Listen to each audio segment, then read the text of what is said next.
Donc nous, on avait le scénario culture et agriculture et un groupe qui était surtout composé d'acteurs locaux, donc des élus d'Arles, des personnes de Solidarles, de la Tour du Valat. Et on a travaillé surtout sur le thème de la transition écologique et agricole à travers un premier défi qui était de faire changer les mentalités.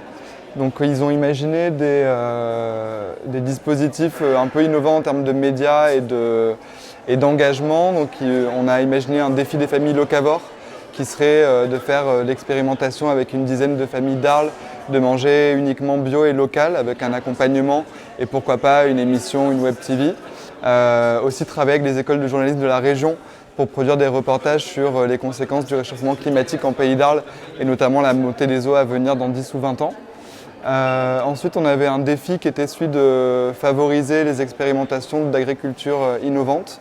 Donc là, on avait des représentants des PNR, donc on s'est dit que PNR des Alpilles et PNR de la Camargue étaient les deux terrains privilégiés pour mener des expérimentations de permaculture ou d'agriculture innovante. Aussi, pourquoi pas faire une sorte de laboratoire public d'agriculture qui serait un jardin partagé, un peu sur le modèle du Jardin du Roi à Versailles, où les habitants peuvent venir cultiver et expérimenter d'autres manières de s'alimenter. Et après, on avait des enjeux qui étaient beaucoup plus globaux et de long terme, qui étaient sur la transformation du modèle agricole.